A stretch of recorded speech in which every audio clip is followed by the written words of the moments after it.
Mr. Chairman, you're live.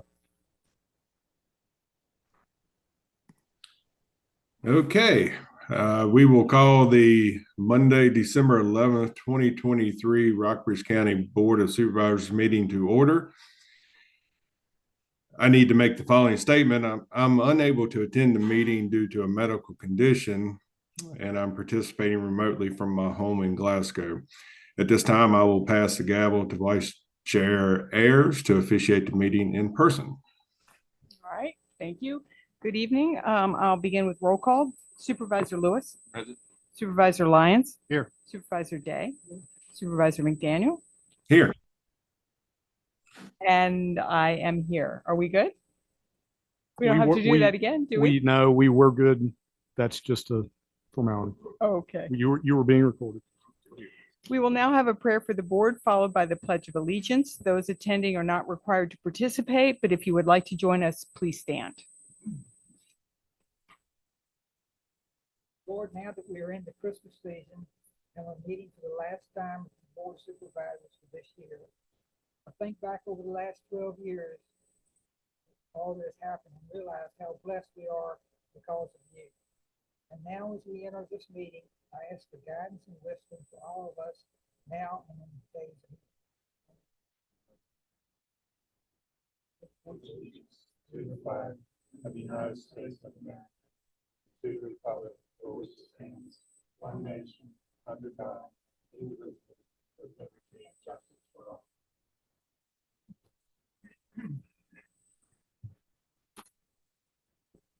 We will hold citizens' comments near the beginning of the meeting.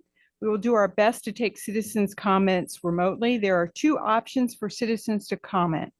To join by telephone, you may dial in one of the numbers listed on the county website. Webinar ID and password are there for your convenience. Citizens wishing to simply view the meeting live or after the fact can do so on the Rockbridge County Board of Supervisors YouTube channel, also available on the county website. If you wish to make a citizen's comment as a Zoom meeting participant, you will use the raise your hand feature. You can press the raise hand button on the bottom of the Zoom window or press *9 if you're calling in by telephone. We have a few changes to the agenda. We will be walking on the approval of a rabies clinic for 2024. And we will also be walking on a resolution to facilitate transition of new Rockbridge County Treasurer effective January 1, 2024. Lastly, adoption of minutes is removed from the agenda. The November 27, 2023 Board of Supervisors meeting minutes will be added to the January 8, 2024 agenda. Are there any changes to the agenda other than those? No, ma'am. Okay. Recognitions and presentations. Spencer? Yes, we have Treasurer Betty Travato and Commissioner David Weitzel with us this evening. Both of them have, I believe they're tied at 38 years of public service, and we've got resolutions to honor them as they retire from their public positions. If you'd like to ask them to come forward one at a time, however you want to read them. How about we, ladies first? Treasurer Betty Travato, please. Oh, that's right. Mr. Lewis, would you read that for us? Mr. Bonner, let me read this into the minutes so we make sure we recognize all you've accomplished. Whereas Betty Travato began her career in public service in 1986 as a deputy treasurer in the Rockbridge County Treasurer's Office. Whereas Betty continued in her roles as deputy treasurer and chief deputy treasurer for the next 26 years, becoming a certified governmental deputy treasurer through UVA's Weldon Cooper Center for Public Service. And whereas in 2011, using her many years of experience as a foundation, Betty successfully ran for the office of Rockbridge County Treasurer, securing her seat in November of that year and began serving in the position January 1, 2012. And whereas for the next 12 years, Betty watched over county coffers with a sharp eye, constantly and consistently working to ensure fair and equitable collection of taxes and becoming a certified master governmental treasurer through UVA's Weldon Cooper Center for Governmental Service. And whereas Betty invested county funds in a manner which produced significant interest earnings with minimum risk to taxpayers, And whereas as treasurer, Betty managed collection of taxes for 12 real estate books, 12 personal property books, 12 mineral books, 12 public service books, and many supplement books. And whereas as treasurer, Betty coordinated tax collections with 1 commissioner, 3 finance directors, 3 county administrators, 10 members of the Board of Supervisors, and many officers in banking institutions. And whereas Betty additionally served and supported many other governmental agencies, including the Rockbridge County Public Schools, the Blue Ridge Resource Authority, the Rockbridge Area Department of Social Services, the Rockbridge Regional Library, and the Rockbridge Regional Jail. And whereas Betty was key in many financing and grant administration processes, supporting projects of great benefit to the county and the region. And whereas as a dedicated public servant, Betty could typically be found still at her desk late in the evening, balancing books and watching carefully over the public purse. Now therefore, be it resolved that the Board of Supervisors of the County of Rockbridge, Virginia, do hereby express deep appreciation to Betty Travato for her many years of dedicated service to the citizens of Rockbridge County, and offer sincere congratulations and best wishes for a happy and productive retirement, adopted this 11th day of December, 2023. Thank you. Can we have a picture with you? I will note too that we are going to get these framed for you all, but we realized we had to fit so much on there. We couldn't get an 8.5 by 11. A legal size in short notice. So we will get those framed for you.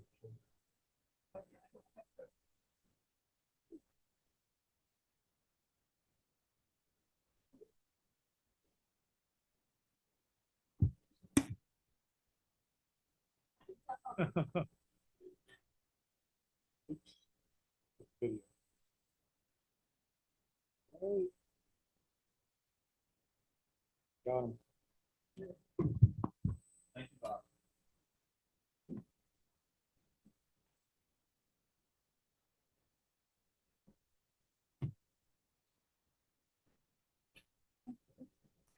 Mr. Weitzel, will you come forward, please?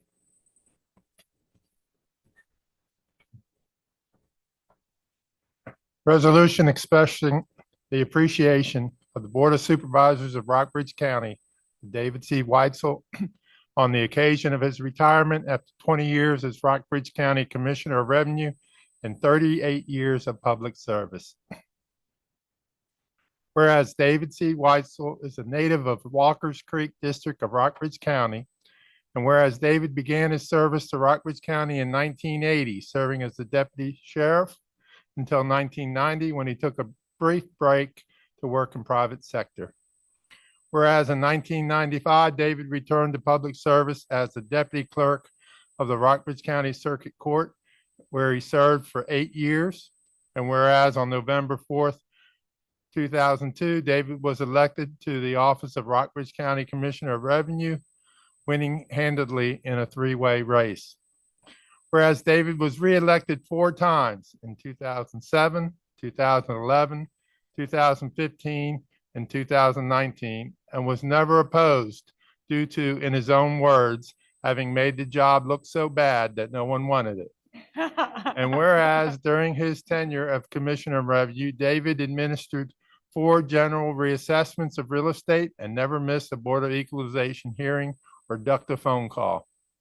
And whereas David additionally oversaw the creation of 20 real estate books, 20 personal property books, 20 mineral books, 20 public service books, and more supplemental books than he wants to remember.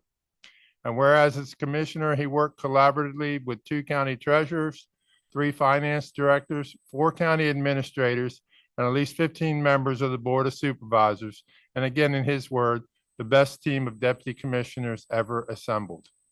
And whereas David was an active member of the Virginia Commissioner of Revenue Association, where he served as a trusted advisor and mentor to many of his colleagues. And whereas David will be remembered as a dedicated public servant who was fair, knowledgeable, accessible, and ready, willing to assist anyone who sought his counsel. Now, therefore, be it resolved that the Board of Supervisors of the County of Rockbridge, Virginia, does hereby express deep appreciation to David C. Weitzel for his many years of dedicated service to the citizens of Rockbridge County, and offers sincere congratulations and best wishes for a happy and productive retirement, adopted this 11th day of December, 2023.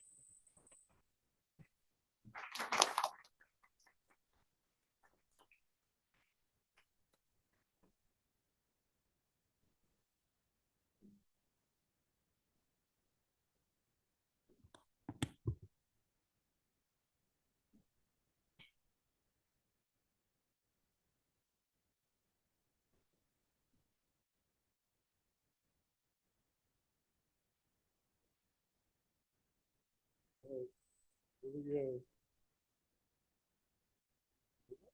Thank you.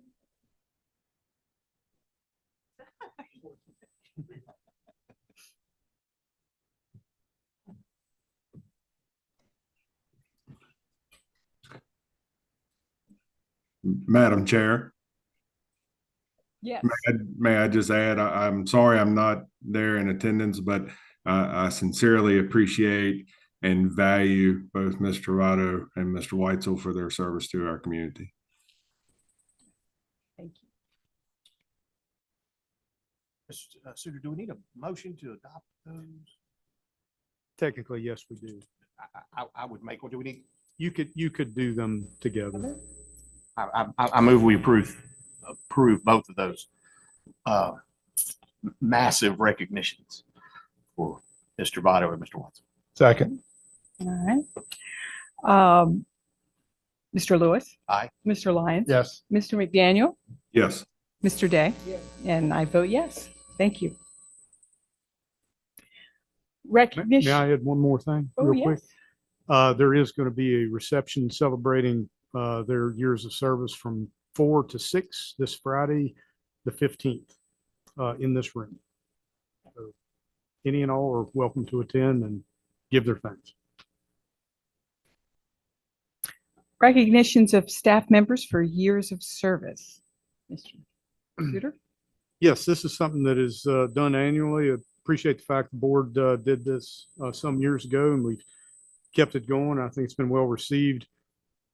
Staff reaching a 5-year milestone, will be presented with a certificate of achievement and appreciation and an award of $50 for their first 5-year milestone and additional $25 for every milestone thereafter. And again, the most important part of that is the certificate recognizing their dedicated service that they provided to Rockbridge County in this community. So this year we've got several people. We've got with 5 years of service, and again, these will be presented tomorrow at our employee luncheon.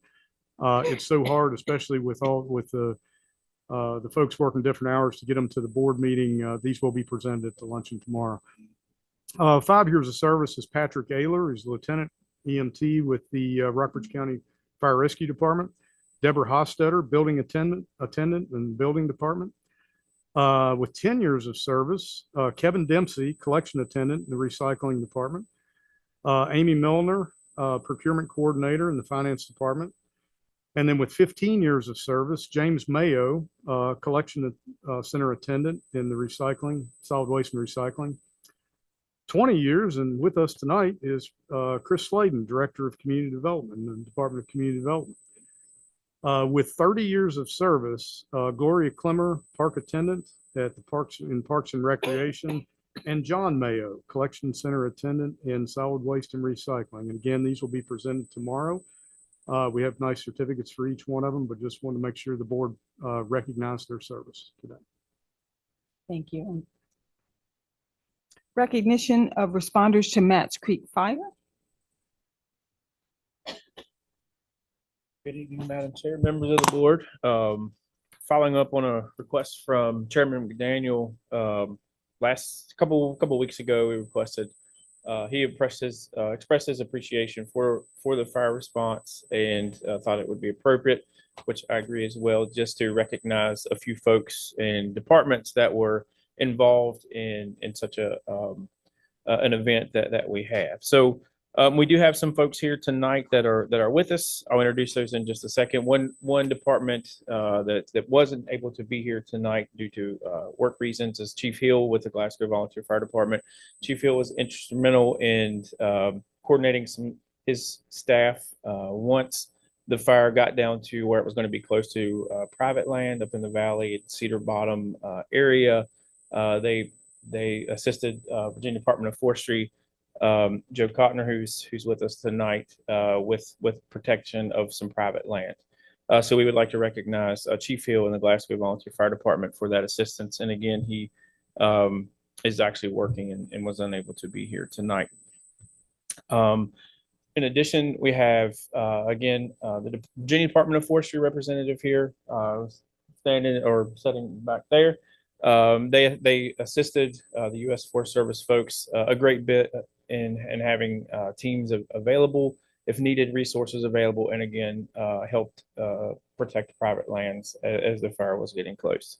Additionally, we have the Rockbridge County Sheriff's Office, the shift that worked mainly the weekend that we had a lot of the smoke.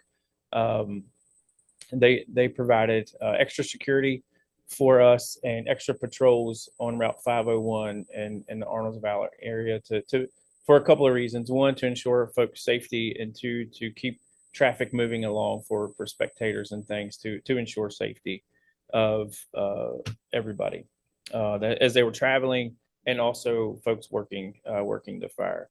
And then the star of the show, Lauren and her team, Brent Folks, who was the commander, turned it over to the area red team that kind of took over.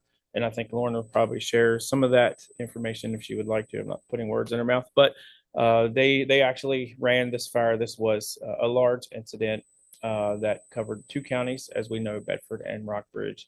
And I think it couldn't have went better, although the fire was not the best. It's good for the land in some instance, but we know it did cause us a problem with some air quality issues and things like that. But for the way that the fire went, I don't think it could have been and handled any better with Lauren's leadership and her team. And for that, I will, if you would like to say a couple of things about the fire, and then turn it back over to you all. Thank you all for the invitation and the recognition. Just a few things about the fire itself. Approximately 5,070 acres of the fire ended up being in Rockbridge County. The other about 5,000 acres, as you guys know, were over in Bedford. We really appreciate the great response from the community. The firefighters who were here, many of them were from the West. Many of them had chosen to come here instead of being at home with their families. And so I was so proud of Rockbridge County and of Bedford County, just in terms of the hospitality and the kindness that you showed all of those firefighters that were here. It was much appreciated from them. And they said it'll be a fire that they don't forget for quite a long time.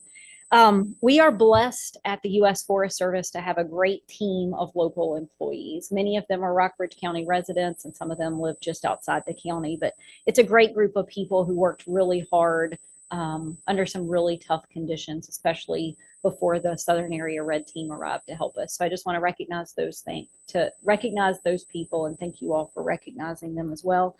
The other reason that we feel very blessed is the amazing group of partners that we have, from the Virginia Department of Forestry, who is there for probably 95% of our fires, to all the local volunteer fire departments, Glasgow, Natural Bridge. Those folks are just integral.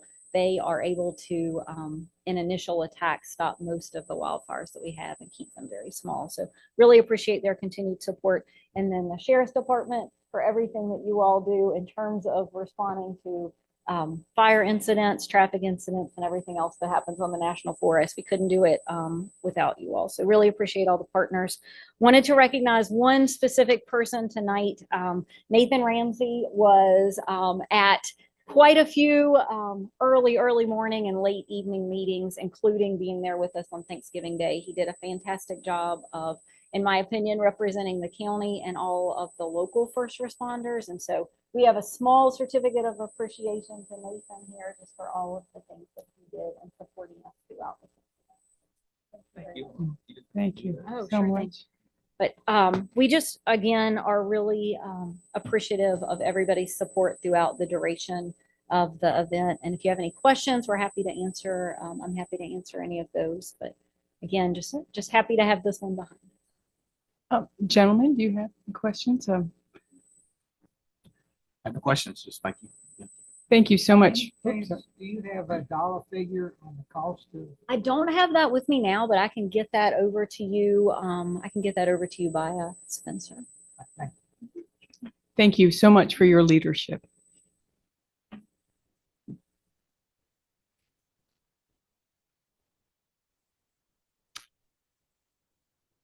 Okay, citizens' comments. At this time, we will open citizens' comments. Please address the board stating your name and magisterial district and limit your comments to no more than 3 minutes. Is there anyone signed up to speak? No, ma'am. Is there anyone online who has had their hand raised to speak? No, ma'am. Is there anyone in the meeting room who wishes to address the board but did not sign up to speak? Not too late? All right. Then we'll move on to the consideration of the county financial package and appropriation resolution. Mr. Harris? Yes, before you is a resolution authorizing the payment of bills and additional appropriations. The total amount of bills for this period is $652,289.83. Additional general fund appropriations total $1,430,491. Most of that is the purchase of the Ray King property. Included in your packets is the revenue and expense reports through November 30th. Year-to-date general fund revenues is $24,930,844. Year-to-date general fund expenditures is $24,932,886. So a difference of $2,002. We're right on track with our budget. Right on track. Sales tax, mills, and lodging tax are also all on track. 42% of the year, fiscal year 24 has passed. Sales tax is at 44%, mills tax at 52%, and lodging tax is at 44%. The bond loan documents with Webster Bank for the purchase of the Raffine property was fully executed and the funds have been received. And 2 other big projects we're working on is the municipal software, reviewing those bids, and voice over internet protocol system for countywide new telephone system. And that's all I have. Okay, thank you, Mr. Harrison. If there are no questions or comments, is there a motion to adopt? So moved. Second? I'll second. Mr. Lyons? Yes. Mr. Day? Yes. Mr. McDaniel? Yes. Mr. Lewis? Aye. And I vote yes. Alrighty. Total action for progress. Consideration of replacement for Bruce Siegler. Term will expire March 21st, 2026. One application has been submitted for this position. The application is from Paul Williams. The application was forwarded to the board for consideration. If there are any questions or comments, are there any questions and comments? And if not, is there a motion to appoint Mr. Williams to the TAP board? Madam Chair, Yes. if I may, Mr. Williams currently serves as the mayor for the town of Glasgow. I've known him for a long time. I inquired with him about the possibility of serving on this board, and he's willing to do so. I think he would be an outstanding representative for us on this board. Well, thank you. I agree with Mr. McDaniels, and if that's a motion, I'll second it. Oh, okay. Is that a motion, Mr. McDaniel? Yes. All righty. Mr. McDaniel, Yes. Mr. Lyons, Yes. Mr. Day, Yes. and Mr. Lewis. Aye. Great. Community Services Board, consideration of replacement for, hold on. Steve Funkhauser, term expires 12/31/2023. Sheriff Funkhauser is willing to be reappointed, and there are no applications on file. So do I have a motion to reappoint Sheriff moved. Funkhauser? And a second? Second. All right. Mr. Lyons, Yes. Mr. Day, Mr. McDaniel, Yes. and Mr. Lewis. Aye. All righty. Community service for Torben Pedersen, term will expire 12/31/2023. no applications have been received to fill this position. This appointment will be added to the January 8th, 2024 agenda for consideration. I'm sorry, Same. one moment. I thought Mr. Pedersen had advised us that he would be willing or desired to be reappointed. Yes, No. Ms. Witten had some interaction with him. Okay. But we can certainly check. We can try again. I just thought we had, yeah, And the other one is, there is one more appointment there, and that is for Mr. Sigler, who has retired, and there's another seat there. Did I miss that? Yeah. Shall I go back? to that? Shut off. I already did that, yeah. Already. Agricultural and Forestal Districts Advisory Committee, all appointments expire 1/12/2024. The board can reappoint all current members with the exception of the Commissioner of the Revenue. Effective January 1, 2024, Brooklyn Tomlin will serve as Commissioner of Revenue and begin serving the Ag Forestal Districts Advisory Committee as required. Is there a motion to reappoint all current members to this committee and replace Mr. Weitzel with Ms. Tomlin? So moved. Second. All right, Mr. Lyons. Yes. Mr. Lewis. Aye. Mr. McDaniel Yes. and Mr. Day. And I vote yes. Consideration of the Upper James Resource Conservation and Development Council appointee. Spencer? Yes, I presented this item at the board's last meeting. Essentially, we were to point to determine if the board was still interested in the participation in the council, and if so, who the board would like to appoint. The board did want to continue on this, which I think is a good idea. And I was appointed as interim. I think folks are going to give some thought to it. I will say that I'm happy to serve in that role if the board doesn't have any other ideas. Fine with Mr. Suter continuing to be the interim. Congratulations, Mr. Suter. Me as well. Do we need a motion for that? I would go ahead and do it. Okay. Do I have a Taking your motion? name, the interim part off, or we? Just take the interim off and just make Okay. any of the appointees. All right. Is that a motion from motion. you? Do I have a second? Second. All right. Mr. Lyons, Yes. Mr. Lewis, Aye. Mr. McDaniel, Yes. Mr. Day, and I vote yes. Consideration of appointment to the Solar Committee. Mr. Sladen? Good evening. At its November 14th, 2023, the Board of Supervisors created a solar committee. The purpose of the solar committee was continue to work on drafting a solar text amendment for a solar ordinance for the county. Per the board's direction, at the 14th, the solar committee will be comprised of one member from the Board of Supervisors, one member of the Planning Commission, one representative from the Rockbridge Area Conservation Council, RAC, one representative from the local farm bureau, and one at-large citizen representative. At the 14th meeting, the board appointed Supervisor Ayers to the committee. Since that time, staff has contacted RAC, and Mr. Bob Bursack will be its representative. Additionally, staff contacted the Farm Bureau, and Mr. Max Smith will be the Farm Bureau representative.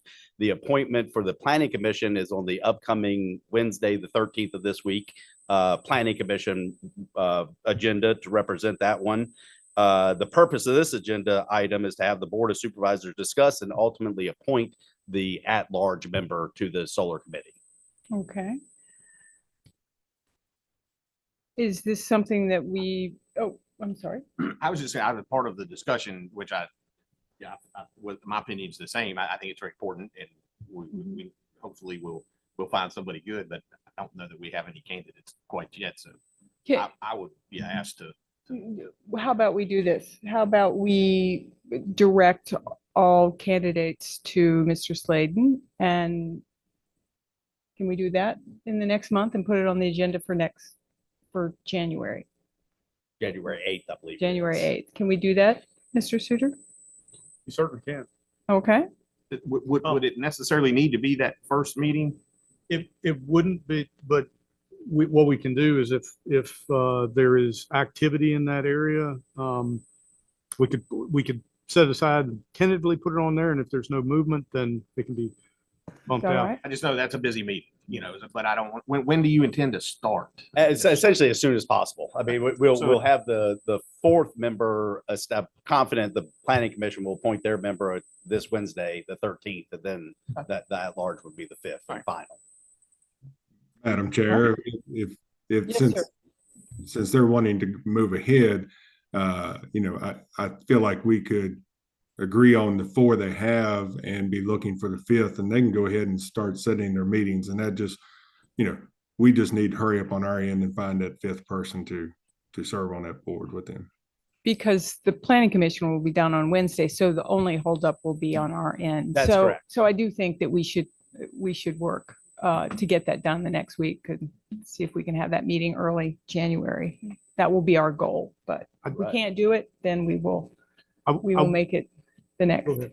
Sorry, go ahead. No, I would like to clarify. I think you said for folks to get in touch with Mr. Sladen. I'm not quite sure what they're gonna, if they just express interest to you and then you provide them to the board of supervisors, or how you would like to do that, because it's. Well, be a board decision. my suggestion was that he would collect those and then we together would make that decision. As far as the next agenda item, I could include a list of citizens that have contacted the Office of Community Exactly. Development to do that. Would we use the application process that we normally use? We could certainly do that. I mean, it's not required for this one, as this is kind of an ad hoc, but It just seems cleaner to me that. Certainly. I will direct it. Well, we have those. Get We them can- an app, so we have the same form and all that. Absolutely. But no yes. one else has done that form. This would be the only person doing that form on this committee. As an ad hoc citizen committee, it seems to me to be Okay. the usual procedure that we do for those. The other two, if Well, you will, one no, they're member from the separate. board, one member of the planning commission, the other two were per the agencies or Right, respective exactly. organizations, I should say. they made their own selections. All right, Perfect. Thank y'all. thank you. Monthly staff reports? I think you do need to move to the public hearing. Oh, excuse me. Item 18. Oh, excuse me, yes. This is the Hold on. We're getting there. ordinance, I'm sorry, item 19, ordinance to dissolve the Valley ASAP program. All right. Now that it is 6:04, we will begin our public hearing and ordinance to dissolve the Valley ASAP program. Just as a recap, this was first presented to the Board of Supervisors at your November 27th meeting, where you set the public hearing for today. The Valley ASAP, that stands for the Alcohol Safety Action Program. And the revenue is not there to continue operating that, but the state has been providing those services, and to my knowledge, those services are still being continued and have not, services have not declined for those persons who require those services. The advisory committee unanimously requested that it be, the advisory board be dissolved. But that takes a formal action by the localities, of which is before you today. Okay. Are there any questions or discussion? If not, I'll open the public hearing.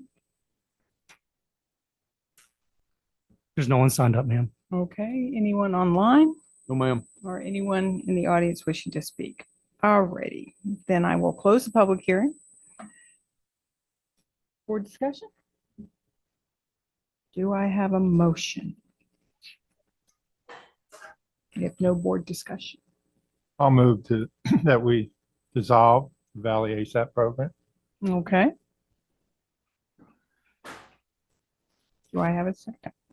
Second. All right. Mr. Lyons? Yes. Mr. Lewis? Aye. Mr. McDaniel? Yes. Mr. Day? And I vote yes.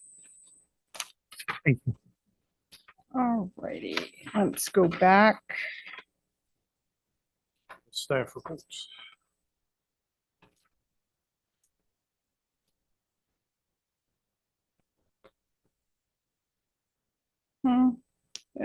Should I not go back to 12?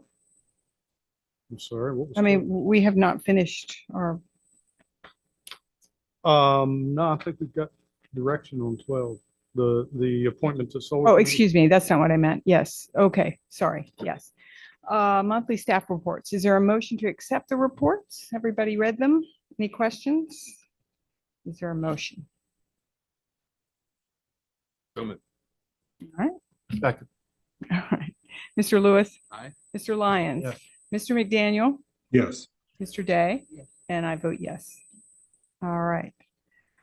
Update from the Director of Rockbridge Regional Library.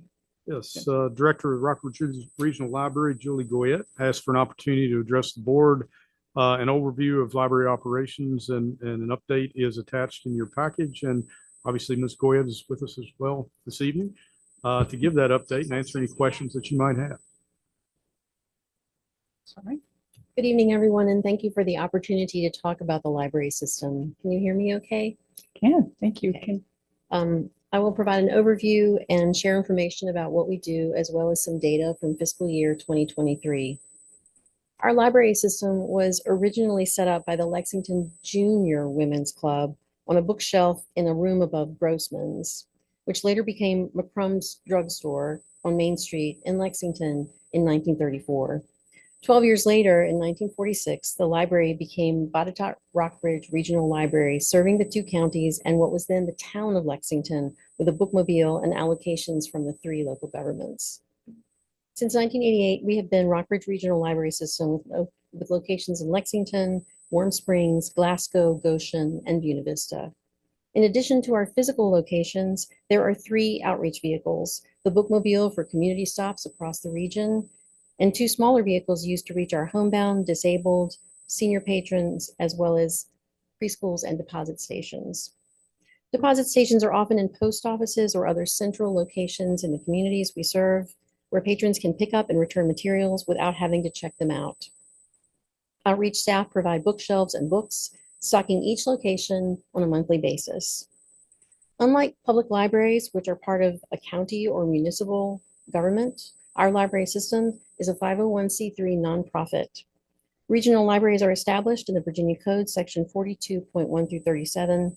A regional library system allows two or more jurisdictions that join under a contract to share the costs and benefits of providing library services to their residents. The nonprofit status provides a tax exemption, which saves the library and the jurisdictions money each year. Rockbridge Regional Library System serves over 40,000 residents across the region.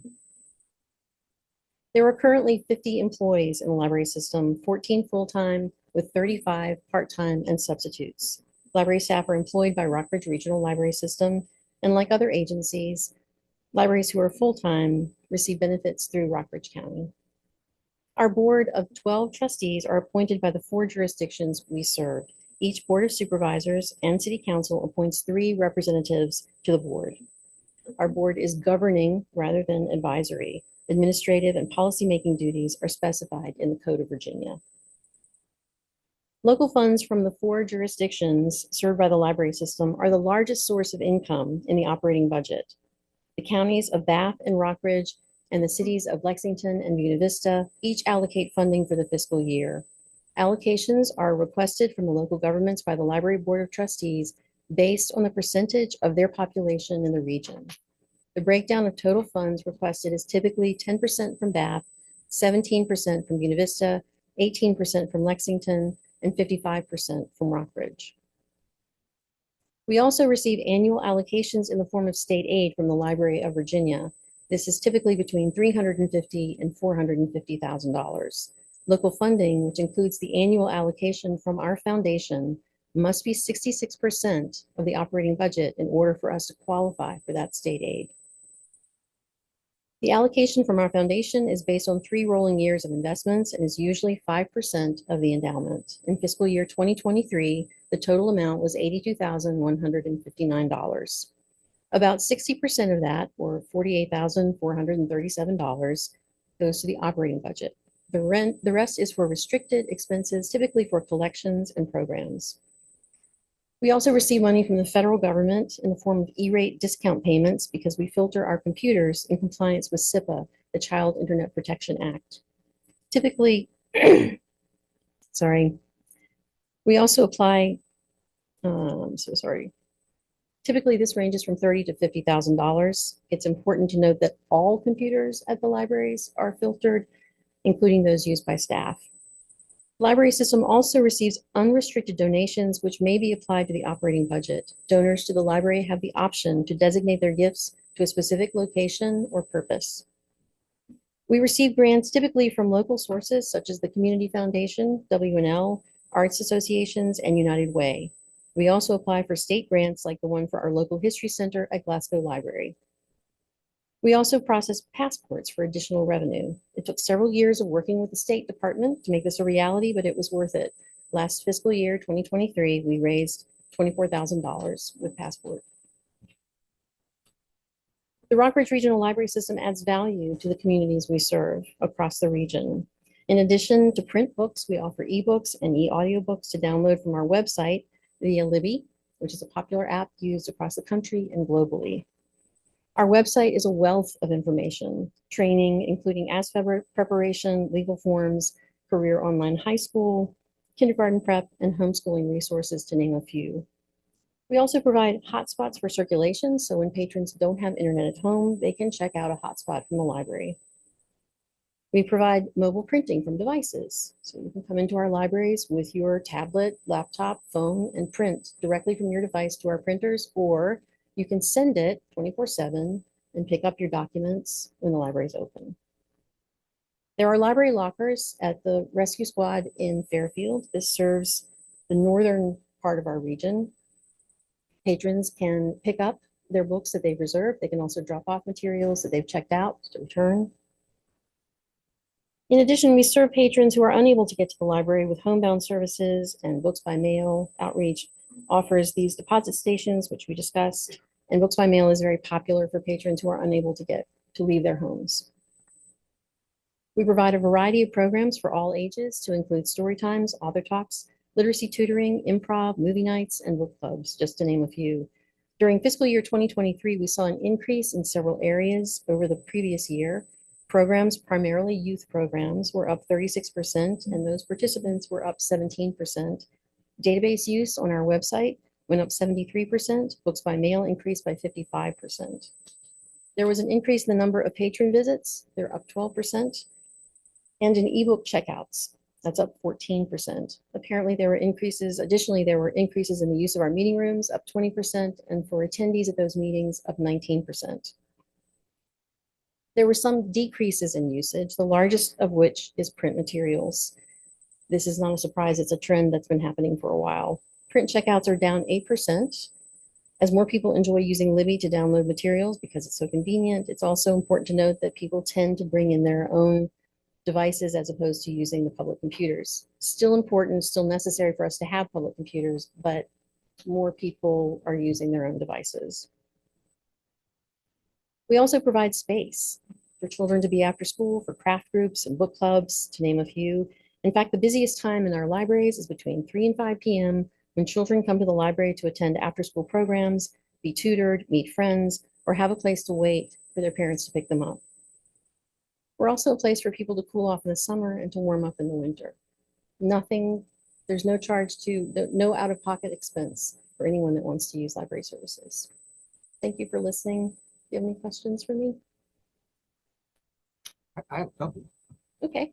This is just great. Thank you for sharing all this information with us. It's very enlightening. On some level, I would expect 8% to be low for the decrease in print materials, and maybe that's because of the outreach methods that you're using, which are interesting. So I'm not quite clear on the difference, speaking of outreach, between a deposit station, a library locker, and a community stop, all of which I'm sure fine, but is there some difference in those? Yes. I mean, there must be if you're using different terms. Sure. Deposit stations are like, they're in rural post offices or a business that's rural that people come and frequent. Usually that's where we try to put a deposit. It's a stationary bookshelf and we replenish the books, change them out so that it's always fresh. There's no checking out. It's just people come in, get books. Those they aren't bring it back. pre-checked out books. No. It's like a little mini library. There, The it's, first it's, thing in 1930. it's not a problem for people to just come and use those books. There's no checkout process. You also wanted to know what the lockers, the difference between the lockers. Yes, ma'am. That is where if you want to place a hold for a book and you live in the northern part of the county, we can have it delivered to those lockers. You receive a code, you put in the code, you get your hold. You can also, if you're coming through that area, you can drop off books and we pick them up. And then community stop. Community stops are where the bookmobile goes. And that tends to change on how many people we have in that area. So sometimes Collierstown, for instance, is very busy. Other times it might drop off. And so our outreach manager is just always looking for where people are gathering and where you can go, which is usually just areas where people congregate. Churches are really popular. But yeah, in Rockbridge Baths, it's at the fire department, which is good. Right. They're good about letting us know they're going to be there, remind us. Yes, So it's yes. good. Oh, does a good job. Thank you, ma'am. Thrilled with all of the services. How does the community learn about all of these services? I mean, most of the community might not know that those options exist. How does that information get out? Do we occasionally put that in the newspaper? Or? We do put that in the newspaper. We actually conducted a community survey recently and we asked people how they learned about library events. So word of mouth is very important. In a rural library system like ours, we know the communities, we know the people, and so our staff is very good about reaching out, especially to caregivers of individuals who, to tell them about Talking Books, for instance, as a resource, to let them know what we have available. So there's that word of mouth. Also, a lot of our, the generations coming up, everything's online. So they use the online calendar. They're familiar with our social media sites. We do put some things in the newspaper. We also post on our social media frequently, and we put flyers up in our buildings and in the community. Thank you. Any other questions? I had a question, and maybe I apologize for not being there in person. But when you're talking about hours of operation and your busiest time being in the evenings, how have you adjusted the library hours to meet those needs of the children and the people in the community, and primarily, from the 3 to maybe 7 o'clock range in the evening with homework and other options? So when we ever have to reduce hours, we never choose the busiest times. So 3 to 5 is very busy, and we're open in Lexington until 7 p.m. 4 days a week. We don't choose the busiest times when we have to reduce our hours. Is that answering your question as I understood it? Yes, I just want to make sure that, when we're open when we need to be for our citizens. Yes, we strive to be open when we need to be. Thank you for joining us. Thank you. Chairman, just anecdotally, I'll be talking about broadband grants here in just a little bit, and I was fortunate enough to be able to contact Ms. Goyette last week. Part of the grant scoring criteria is digital literacy, and the library offers, I believe, 2 hours a week in every location, digital literacy training, and putting that in the grant, I do hope will help get us some additional points, and I'll explain more about that in a little bit. Right. Okay. All righty. We will move on to the draft presentation of the county's capital improvement plan. Mr. Harrison? Yes, before you is a copy of the draft provisional CIP for FYs 2025 through 2029.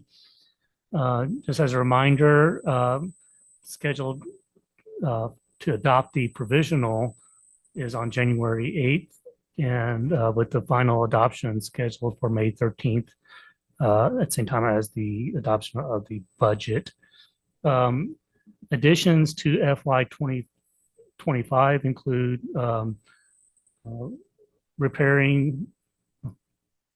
replacing the elevator in this building, which is the original elevator.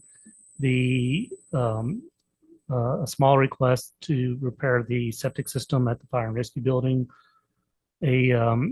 Just in time for David and Betty's retirement, a new vehicle for the county administrative offices, a new ambulance, and a new truck for parks and recreation. There were some minor adjustments Daniel made to some of the estimates for the construction of the sites over the various years. And the other major addition is for 2026 is adding a new, let me pull it up, sorry.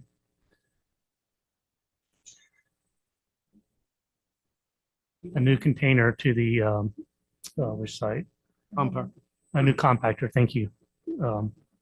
To Greenhouse Road, but that's in fiscal year 2027. And those are the only changes that have been made. The Finance Committee has taken an initial look at it. Copy of all the justification and individual requests have been provided to you. I'm sure the Finance Committee will be talking about them more, and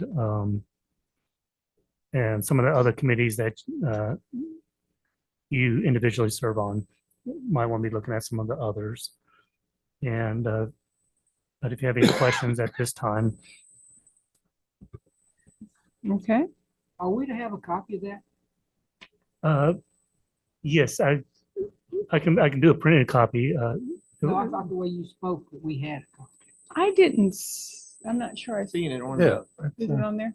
posted. I had my phone. I can make a printed copy too.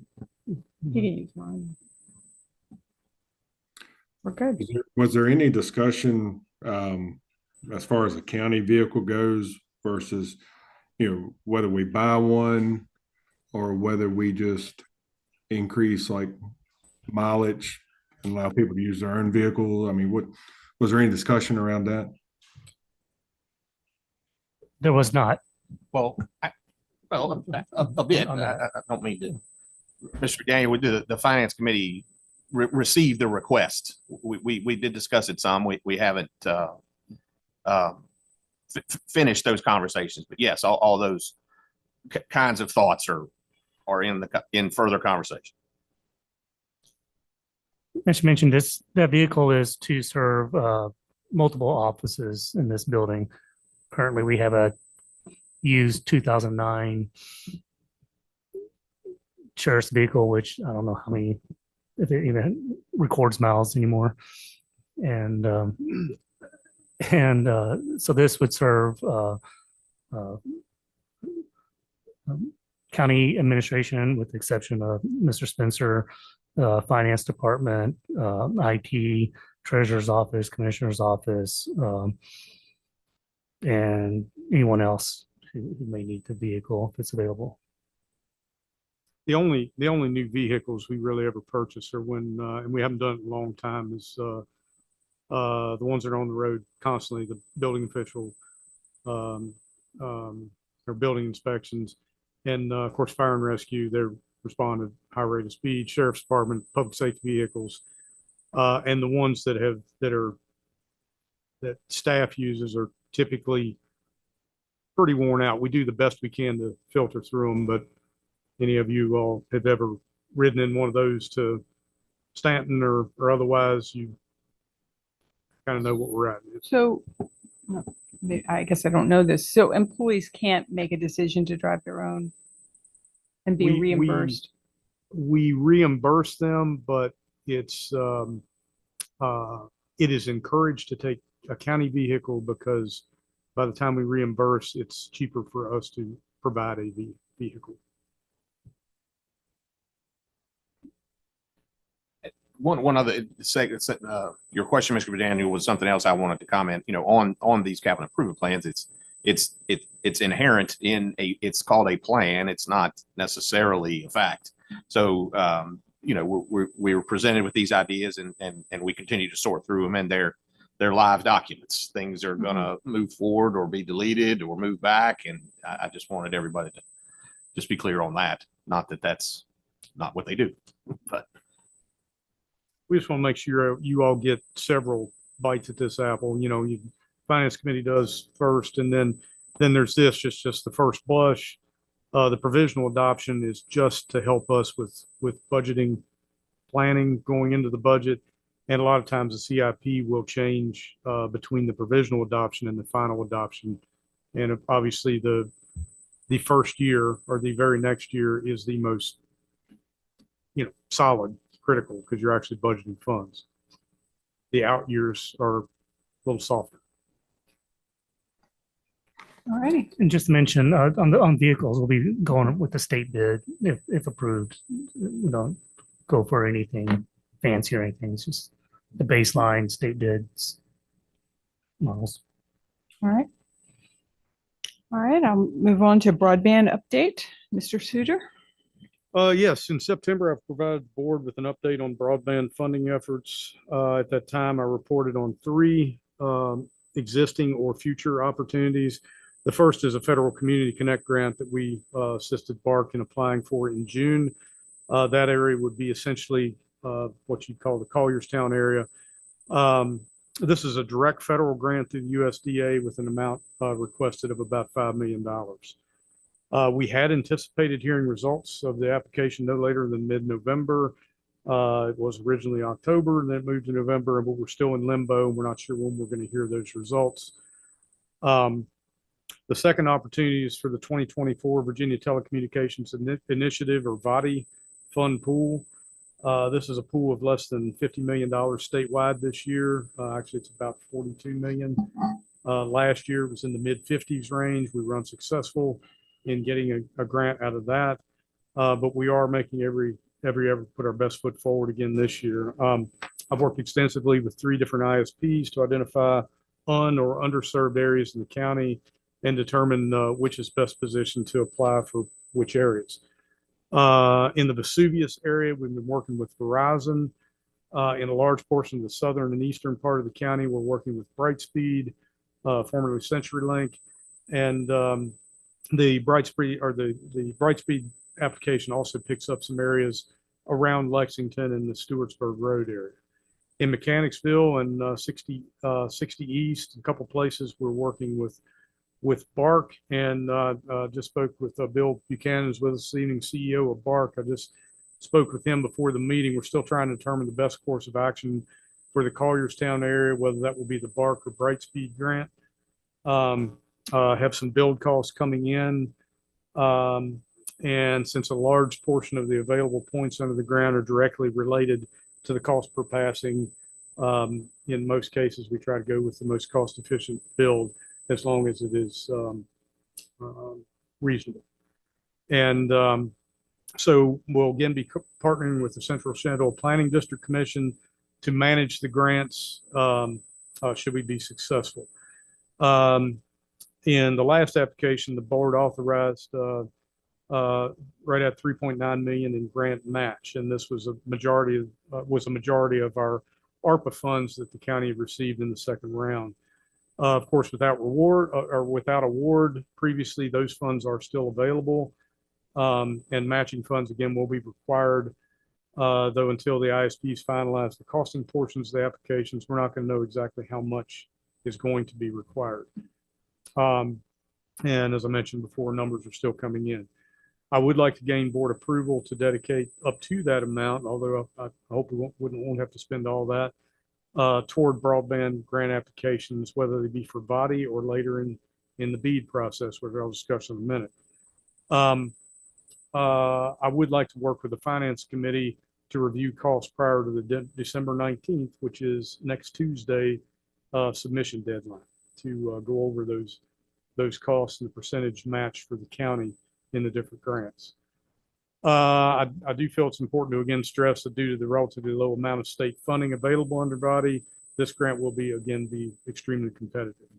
It is, and we've shouted this from the rooftops from day one. It is simply more expensive to build here in the western part of the state, in the mountainous topography and in rock, than it is in the Piedmont and Tidewater areas. And again, when you go with cost per passing, which is what they look at, you get a whole lot more bang for your buck building a mile of fiber through dense subdivisions than you do through around a country road. It's not going to reach as many people. Doesn't mean they're any less deserving of broadband than those in subdivision. That brings me to the third grant fund resource, and I mentioned that's BEAD, that's Broadband Equity Act. Earlier in the summer, the Commonwealth learned it would be receiving an additional 1.45 billion with a B in broadband funds. The federal pass-through dollars come with a significant set of rules other than the body funding. Body funding, you can spend it a little. The reins aren't quite as tight on the body funding. Our goal with all three body applications is to identify the high cost concentrations of the middle mile, such that the ISPs can apply for in concert with county, can apply for BEAD funding to make the connections. 25% matching funds again will be required for those BEAD grants. And that's again later this spring. We don't know exactly what the schedule is, but it's later this spring. Another step we took relative to future BEAD applications was to complete broadband speed testing during the first few weeks of November this year. I think I sent you all a lot of information about that. Essentially on November 1st, the Commonwealth announced an online mapping and speed test mechanism for residents and businesses to determine if broadband is available, and if so, is it adequate?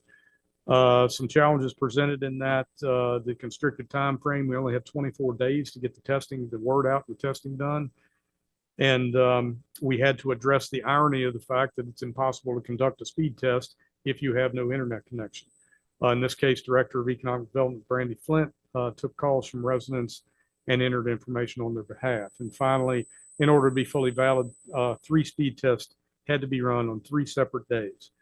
Unfortunately, many residents only conducted 1 or 2 of the required speed tests. That doesn't mean that their information wasn't recorded and used. It was just stronger if you did it 3 times.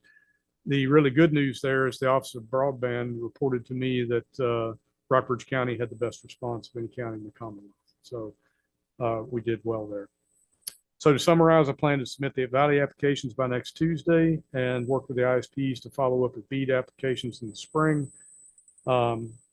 So what I'm requesting of the board tonight is reconfirm dedication of up to $3,982,664 in match funds for broadband grants, and authorize me to execute any documents required to complete the grant applications. And I'm happy to try to answer any questions the board may have. It has been busy and will continue to be busy for at least a week. Gentlemen, questions?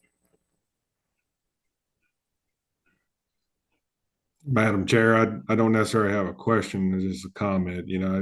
I don't have any issue authorizing that amount to be used. Obviously, this is an important initiative for Rockbridge County. However, we just went over the capital improvements plan, and with the additions on there, I just asked the Finance Committee to look strongly at everything we have coming down the pipe and the best use for those funds as a whole.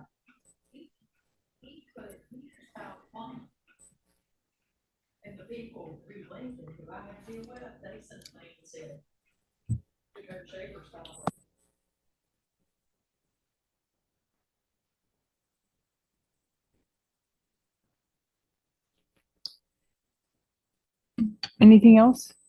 I think it's very important that we do all that we possibly can for our citizens to get the broadband throughout the county. And I feel we have to obligate the 3.9 billion that we should do it. See this area in my district basically doesn't have internet service at all. From a lot. I think we need to do everything we possibly can to get broadband throughout the county. In my district, the same. Many people, they had a lot to say about this the last year. So Yeah, I've been looking for rocks to crawl under for not getting these grants, but we just we're challenged in this part of the state. All righty. Well, is there a motion to authorize? All right, Second. all right. Mr. Day? Mr. Lyons? Yes. Mr. McDaniel? Yes. Mr. Lewis? Aye. And I vote yes.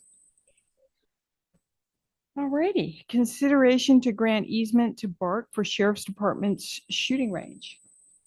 Ma'am, excuse me, I have a statement I need to read. I abstain from all matters, discussions, or voting related to the Bark Electric Cooperative request for an easement on the county shooting range property, and my disclosure statement required under Virginia Code 2.2-3115F is on file with the clerk to the Board of Supervisors.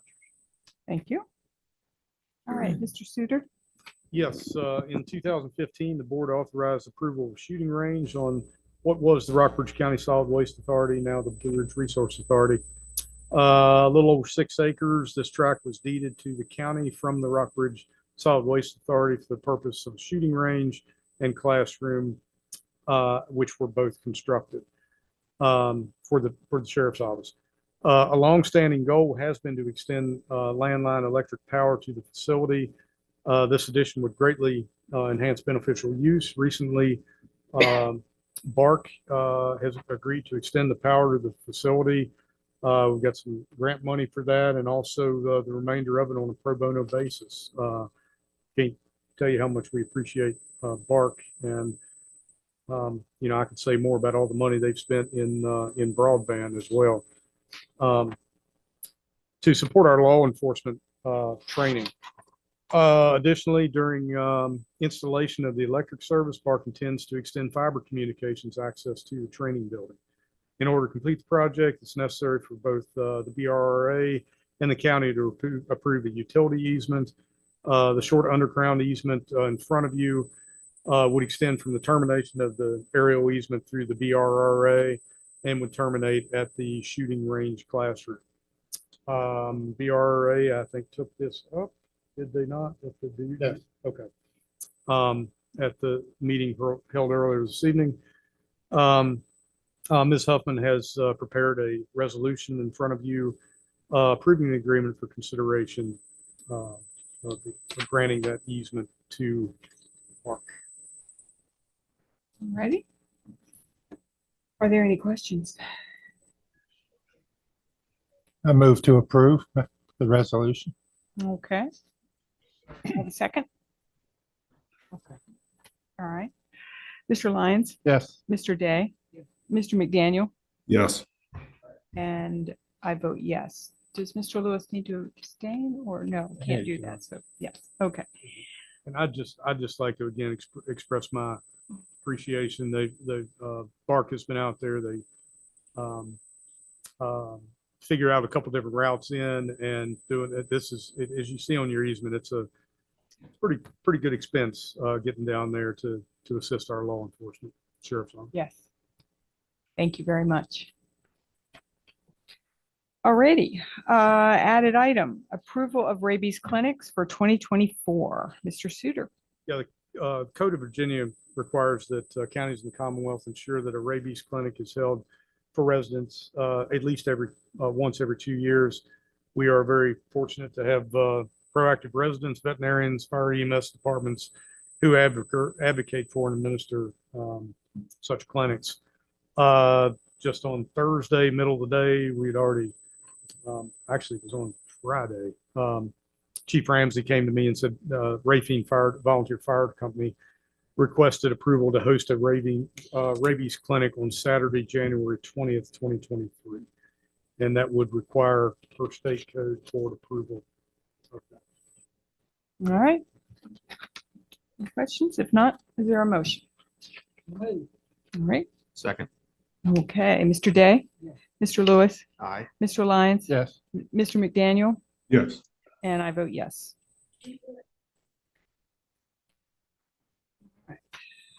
Added item, consideration of a resolution to facilitate transition of new Rockbridge County Treasurer effective January 1, 2024. Mr. Suter.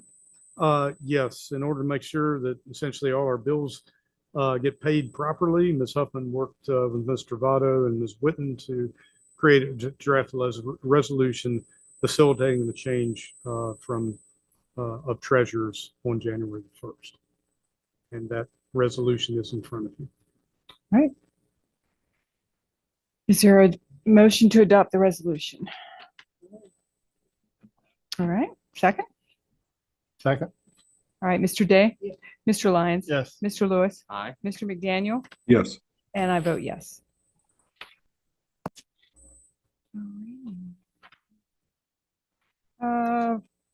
Are there any board comments or committee updates? Anyone? I don't have anything this evening, no. Okay, I think I'm. All righty. At this time, as permitted by Virginia Code Section 2.23711, A1, a personnel matter involving position of county attorney for discussion, consideration, or interviews of prospective candidates for employment. Tell me what I do here. You would need a motion. to that motion. All right, I'll second. Mr. Day. Mr. Lewis. Aye. Mr. Lyons. Yes. Mr. McDaniel. Yes. And I vote yes.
are you saying this part? Are you certified? Oh, I don't.